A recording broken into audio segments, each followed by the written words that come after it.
Hey guys, this is part three of a series I did on EMTB and MTB shim stacks.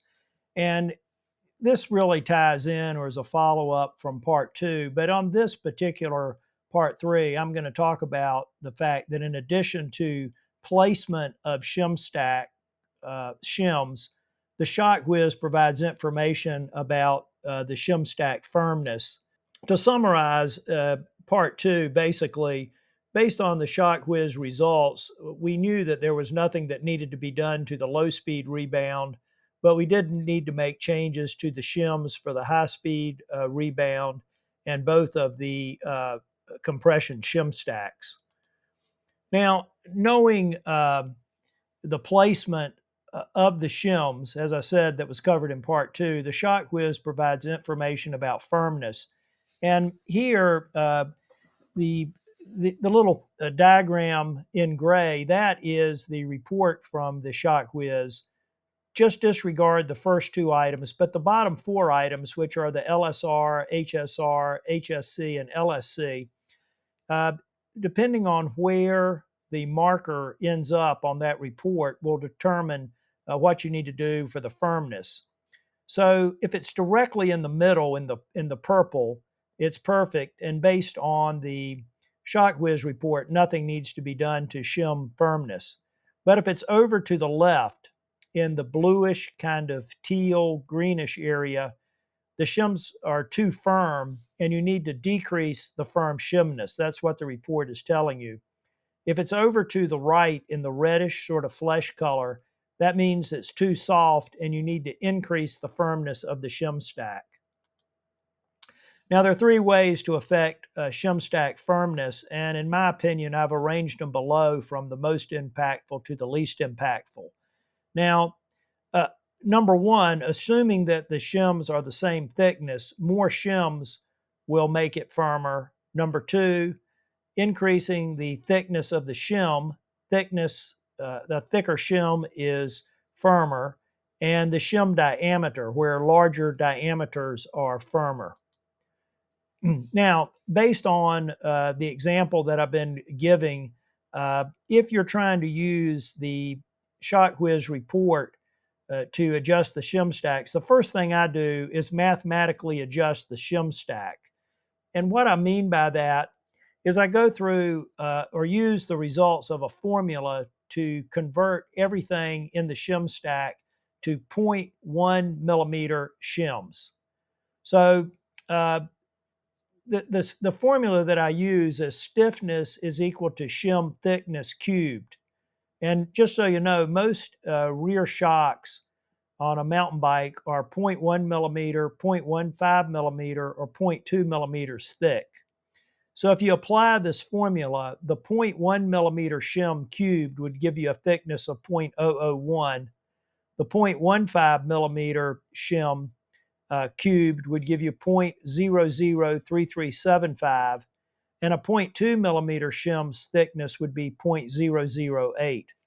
Now, these calculations and relationship between these shims are generally rounded so that 3.1 shims is equal to 1.15 shim, and 8.1 shims is equal to 1.2 shim.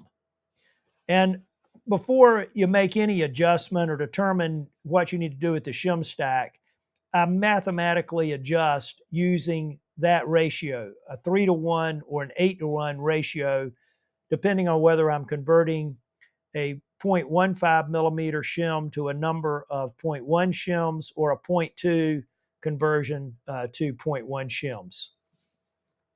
So I'm not aware of any formula for determining the relative diameter of the shims, but in my experience, I first try to adjust the firmness using the number of shims and the shim thickness. And I avoid trying to reduce the shim stack below 3 or 4 shims. If I get it down to 3 or 4 shims and I still need to make adjustments, then I'll start adjusting the shim diameter.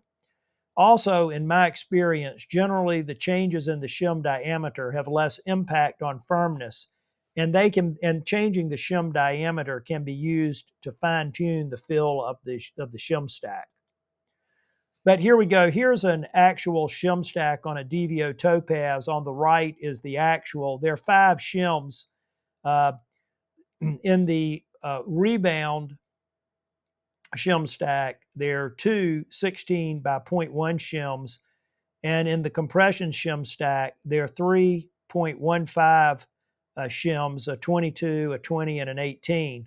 Mathematically adjusting that all to 0.1 millimeter shims would be what I've got over on the right, because the 16 millimeter rebound shims are already at 0.1, they convert over directly.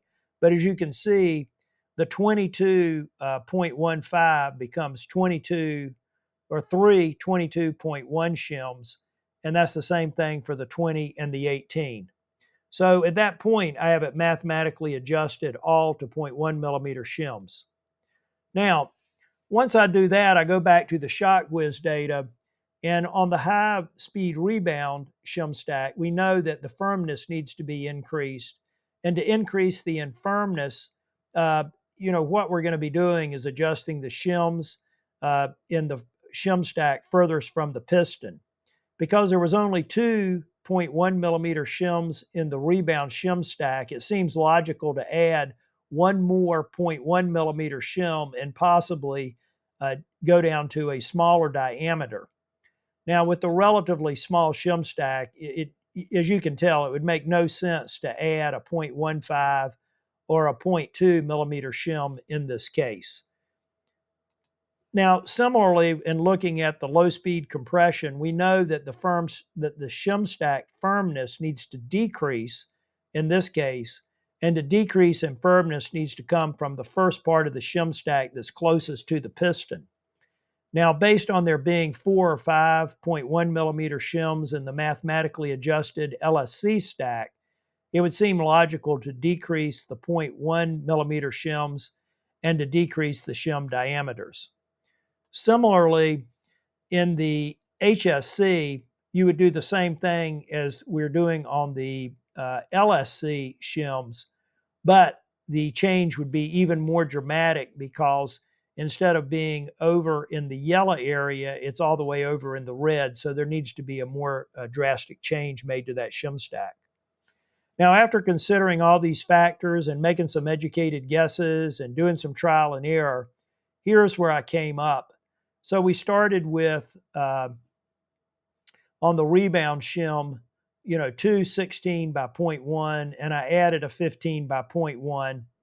On the